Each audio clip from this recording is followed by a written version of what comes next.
Hello and welcome back, and we're going to be talking about Cyberpunk 2070. Now, Cyberpunk was started by the writer William Gibson's book Neuromancy. These stories are a subgenre of science fiction. Basically, a subgenre is a way of describing stories that have certain elements that don't normally fit within its genre or basically heavily focus on those sort of elements. Like Cyberpunk, which heavily focuses on humans' interaction between technology and usually have a heavy influence from noir sort of detective stories. While there have been many different translations and many different mediums of the cyberpunk genre, there however hasn't been many great RPGs for the genre in general. However, this might soon change with CD Red's Cyberpunk 2007, which is based off the pen and pencil RPG Cyberpunk 2020. Now, in this game, you play as something called a solo. See, within the pen and pencil RPG, there were things called roles.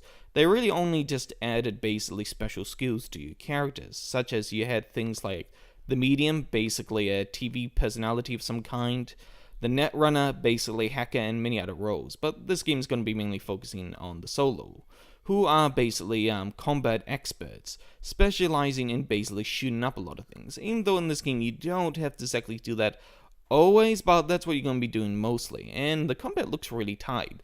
This is always a problem with many games when you try to blend certain elements. You really got to balance the two things out. So far, I'm really a little bit worried about this game, since when they did make The Witcher, which I did enjoy the game, there wasn't really a lot of great, what I would say, RPG elements, and that might have been due to the fact that you had a already sort of character you were using, so maybe there wasn't much freedom to experiment, but I'm hoping you're going to have a lot more experimentation with this game, and I especially feel like the biggest one that is going to be done by this game is really going to be its cyberware. Now, I really hate it when you have so many science fiction games and they often just use some kind of variation on magic and just say, oh, it's nanobots or some crap like that. And I really like it when you actually have a game that uses something that is actually in the real scientific world. And like I said, cyberware. And there's certainly many interesting cyberware. Some are very goofy, like the mantis claws, but others are pretty interesting, like the ability to basically scan a target and see certain properties about them, or know how many bullets you have in your gun from a special sensor was in your hands. And the one thing I do notice, and I'm sort of think it's going to happen, is I don't think they're going to put any of the roles or skills in there, but I might be wrong. It would be nice to see those, but I feel like that's going to be eating up a bit on development time. It's hard to say. So far, I'm really looking forward to this game because I think it's going to be a nice breath of fresh air within the gaming genre. Since I'm not really a big fan of many other sort of game types, I really love RPGs, but lately I've noticed there's been a heavy focus on just basically keeping it safe to avoid any sort of financial collapses. And unfortunately, I've been seeing lately the problem was that. Anyway, I'm dragging on, so yes.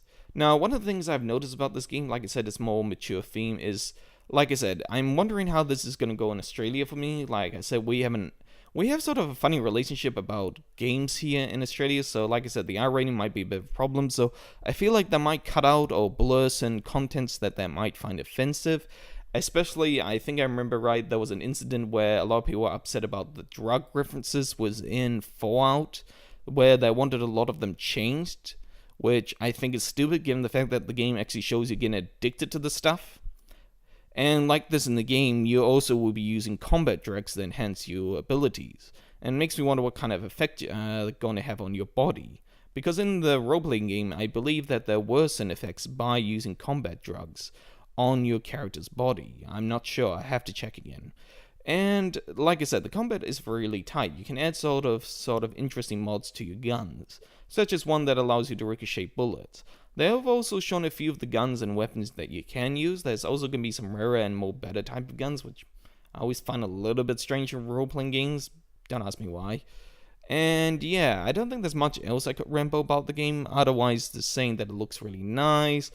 I'm not sure how I'm going to go with driving, because I'm really shit at driving with vehicles. Let's just hope there's no motorbikes, because those things are goddamn nightmares to drive in any game.